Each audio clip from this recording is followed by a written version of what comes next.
Welcome to today's deep dive into a tense and emotional courtroom battle, the state of Texas versus James Madron. James is charged with a serious felony, failure to stop and render aid after a crash resulting in serious bodily injury. This isn't just a routine case. It touches on crucial questions about responsibility, consequences, and redemption. We're about to watch the layers unfold, from conflicting testimonies, a young man's troubled past, to tough legal decisions that could send him behind bars for up to 10 years. Stick around as we break down each critical moment, reveal surprising facts, and ask, what would you have done in James's shoes? This is a courtroom story packed with drama, regret, and real-life stakes, so buckle up. Texas versus James Madron. Do I have parties announced for the record for the state? Ryan Grimmer for the state of Texas. For the defense? Ronald Geyer. Did you understand you're charged with failure to stop and render aid, serious bodily injury? That's a third-degree felony. The range of punishment is anywhere from 2 to 10 years in prison and up to a $10,000 fine. Did you understand? Yes, Your Honor. Are you proceeding with sentencing? Yes, Judge. All right. Anything to say on behalf of your client? No, Your Honor. Where is Donkey Lady Bridge? Now it states in here that they had met you through a lease. OP1 said they were at the complainant's house when the group of males showed up in Unit 1. Unit 1 is the vehicle. She said they decided to go to the Donkey, D-O-N-K-Y, Lady Bridge, but instead ended up driving around. Where is this Donkey Lady Bridge? I'm not sure, Your Honor. I've never been there in my life. Are you still driving a vehicle? No. How old are you? 21. If you're drug tested today, what are the results going to be? Before you answer no, that you are going to be drug tested today. Don't say Jeff. Right off the bat, notice James's evasiveness about Donkey Lady Bridge and whether he was even driving. This kind of ambiguity often signals deeper issues. Was he trying to dodge accountability? Legally, failure to stop and render aid is serious because it compounds the harm caused. The court will be keen to pinpoint his exact role at the accident scene. And check this. James admits to recent marijuana use. That alone can impact sentencing and public perception. How much do you think drug use should weigh in cases like this? Let me know below. Just everybody had left, and I just left myself. Well, no, everybody didn't leave because there were two people remaining in the car trapped, and somebody had to help them out. So why would you leave injured people behind in the vehicle? I was one of those people injured in the car. And then I got out. They held me out, and then I walked home. Okay, this is not where he's going to pretend he wasn't driving, is it? We're pleading no contest, Your Honor. Okay. So again, why would you leave someone behind in a vehicle that's injured? Here's a major emotional flashpoint. Why did James leave injured passengers behind? His claim that everyone left doesn't hold up against witness testimony saying 2 people stayed in the vehicle. This contradiction is key. Courts take leaving injured people seriously because it violates a basic moral and legal duty to help. His plea of no contest is telling. It's not an outright denial, but an acceptance that fighting the charge isn't worth it. Would you have stayed to help if you were injured but capable? The stakes here are both legal and deeply human. People into bigger things. Number 1, there shouldn't have been any speeding. Number 2, nobody should have taken any drinks and driven. And number 3, if there's an accident, you call somebody. If you would have stayed and helped, if you would have called somebody, guess what? We wouldn't be here for a failure to stop and render aid. So how are you getting around town without driving? I take the bus. I'll walk if I have to. I have a daughter that I have to support. So How old is your daughter? she just turned 1, March 13th. Are you and the mother together or no? Sort of. We talk. We're not married, so we don't live together.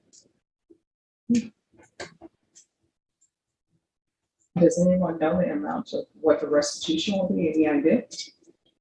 I don't, Judge. I know our advocate is working on that. I don't know how much, if any, restitution is going to be outstanding. if there's an issue about restitution, just let the court know and we can have a restitution hearing. Thank you, Judge. How far did you go in school? I stopped at 11th grade. Why? Just struggling with my family. What does that mean? Like, I have to. Now we get a glimpse of James's personal life, dropping out of school in 11th grade, taking care of younger siblings because his mother is not healthy. This background doesn't excuse his actions, but it adds complexity. Courts often consider these factors during sentencing. Can the defendant be rehabilitated? Is there a support system in place? The defense will likely lean on this narrative, portraying James as a young man facing tough odds, trying to better himself with work and plans for the military. Does this shift your view of the case? Yeah, they're talking to my mother right now. So there's a case, I think, that's open with my mother. So what are you planning on doing for the rest of your life? Are you going to be working at Bohannon's or are you doing something else? No, I was gonna work at Bohannon's for a little bit until I get my own apartment, and then get my GED and eventually try to join into the military with my friend. Well, I always tell people you can't keep saying you're gonna, because your gonna is gonna wake up and 5 years of your life will have passed you by. You understand? Cats 1 and 2, was there some sort of theft involved? Is there a reason for cats 1 and 2? The case that was TIC was a burglary of a habitation, Judge. All right, so here's the thing about burglary of habitations, right? Interesting pivot here to other charges. Burglary of habitation, a very serious offense with potential prison time up to 20 years. The judge's advice is straightforward and sharp. Don't steal, don't break into homes uninvited, and respect others' property. These are simple lessons, but the consequences of ignoring them can be life-altering. This also ties back to the main charge. Lawbreaking often follows patterns. The court's emphasis on moral recognition therapy, MRT, is an attempt to address underlying behavior. But James admits he hasn't done much on probation, raising red flags. Cats 1 and 2, but I can give you cats 1 and 2 course in 2 minutes. Don't take what does not belong to you, which people should have learned in preschool. And when you go to someone's home, only go if you're invited, and then when they ask you to leave, leave.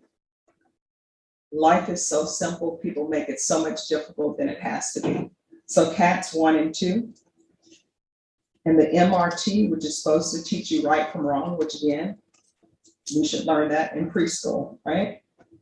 If everybody would treat others the way they would like to be treated, you would need the MRT course. So remember that as you're taking that course. I'm gonna want him tested for levels. And those levels need to start going down. Do you understand? There should be regular Zoom recording. Mr. Madrone can hear you. Mr. Madrone, Ms. Pettis has some words to say to you. I require that everyone treat everyone with respect, so just listen and internalize what I'm saying. You may proceed.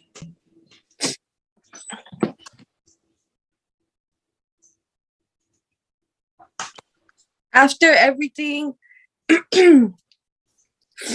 I don't think that you should be in prison or, but I did suffer injuries that are like for a lifetime.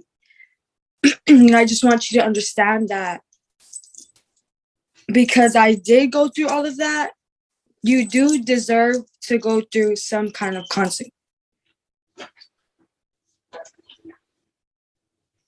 Did I cut off? Yes, you did.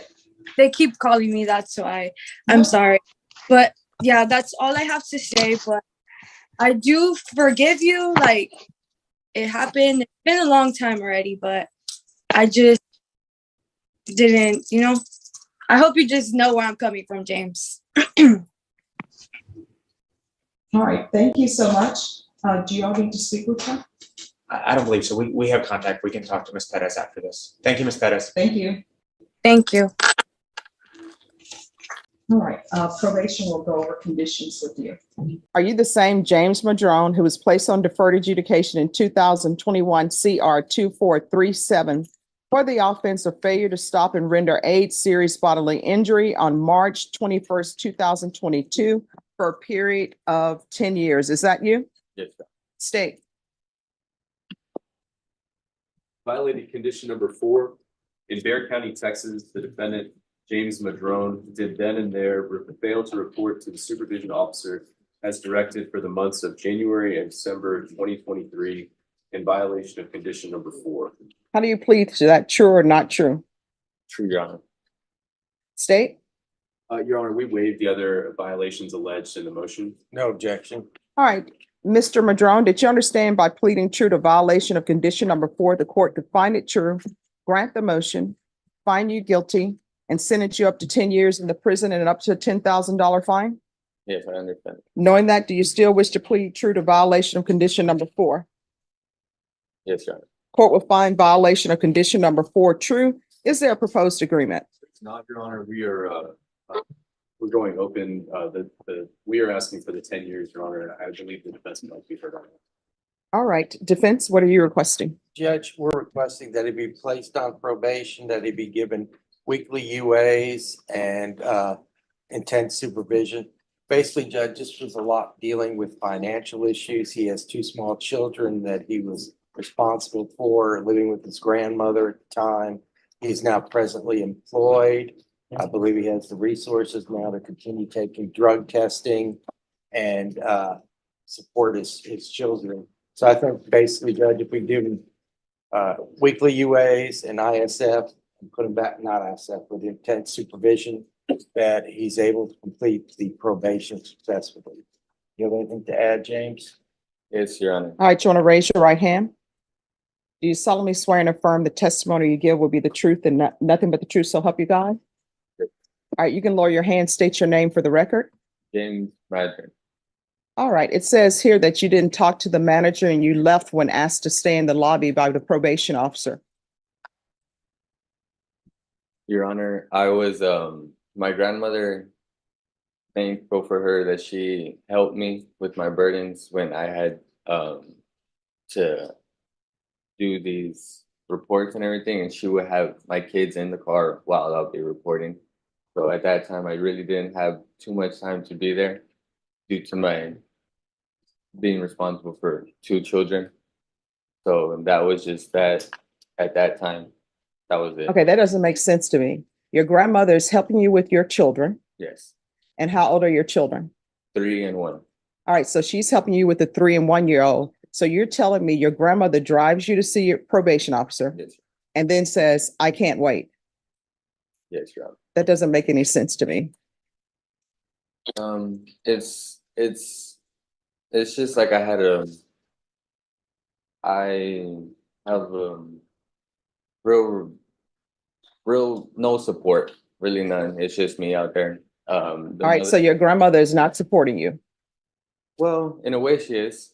In a way. All right. And then it says that they tried to have virtual meetings with you. This segment highlights a logistical hurdle. James's repeated failure to report to probation, partly blamed on lack of reliable transportation. The probation officer's skepticism about bus routes adds tension. Was James truthful or making excuses? Courts want to see accountability, and repeated missed reports don't help his case. Yet there's a human side to this too. How do socioeconomic barriers impact compliance with probation?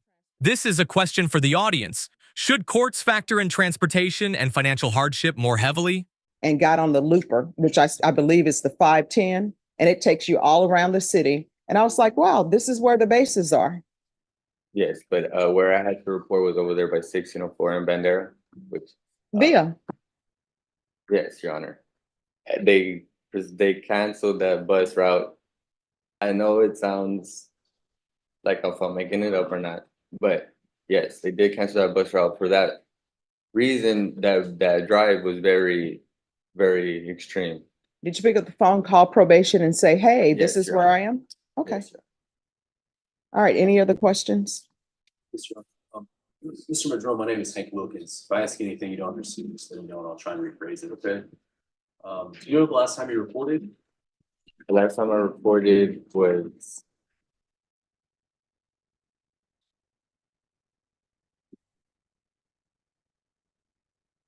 This year?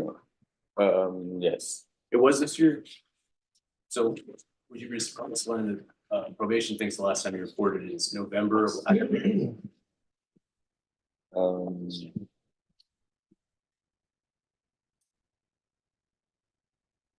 Did you ever do the CATS theft course? no, Did you do the CATS 2 theft course? no, Did you do the moral recognition therapy? no. Did you do anything on probation? I had parenting classes that were available online, which I did do, and it waived over my community service. I'm sorry to interrupt. How can you do the parenting classes online, They but were you for can't free. report? No, but you can't report to probation online. Explain that to me. I did report to probation online every time I had a Zoom meeting. And when it was in person, it was hard for me to be able to report due to my lack of transportation. Do you remember telling probation in January of this year, they're not gonna do anything? Do No, you remember telling them, I know the judge will reinstate me? no, You understand that when you pled to this offense, that's a third-degree felony, right? You're looking at up to 10 years in prison. yeah, I do understand. Yes, I understand. And you knew that, and you still didn't do these conditions of probation, right? You didn't do the No. moral recognition therapy? Not that I had faced financial burdens. So I did not have support from the mother of my children. She was attending school at the time. But now I have a reliable job. I have the means to prove to the court that I could be responsible in finishing my term. Seems like the easiest thing to do would be to report, though. You didn't report it all this year, right? No, because she said that she was gonna file a motion to revoke, and I had said that, okay, that we have to do what we have to do. That's simple. That's what I had said in that response. I'll pass the way, Sterling. Nothing further, Your Honor. All right. Probation. Was there any restitution for Elise Perez and Kimberly Soto?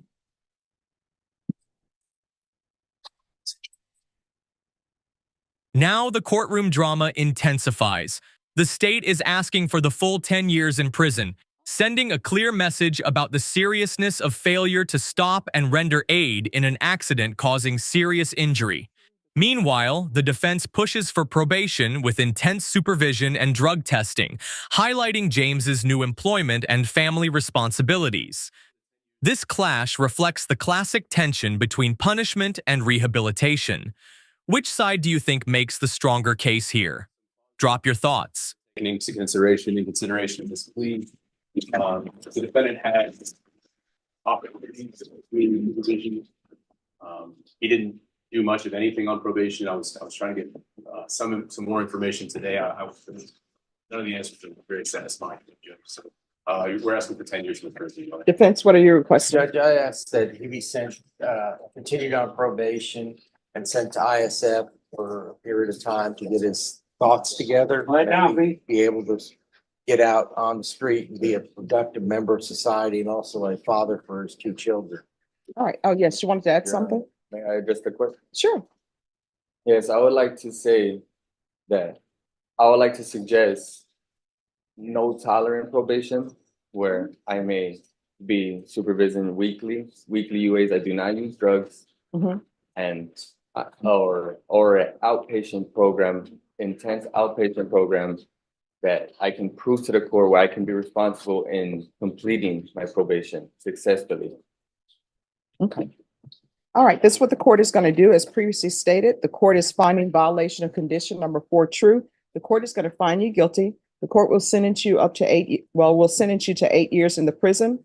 There's to be no unsupervised contact with the minors. Court will give you credit for any time served, and the court will request the therapeutic community. Did you review the trial court certification of defendant's rights to appeal with your attorney? Did you understand it, and did you sign it? To wrap up, James Madron pleads true to violating probation conditions and faces an 8-year prison sentence for failure to stop and render aid, a third-degree felony with grave consequences. The court balanced his troubled background against the severity of his actions, denying probation in favor of incarceration, but ensuring no unsupervised contact with minors. This case underscores the heavy weight of responsibility after accidents and the court's limited tolerance for neglecting probation duties. If this courtroom saga grabbed your attention and made you think, hit that like button, share your perspective in the comments below, and subscribe for more detailed breakdowns of jaw-dropping legal battles. Thanks for watching and stay tuned for the next case.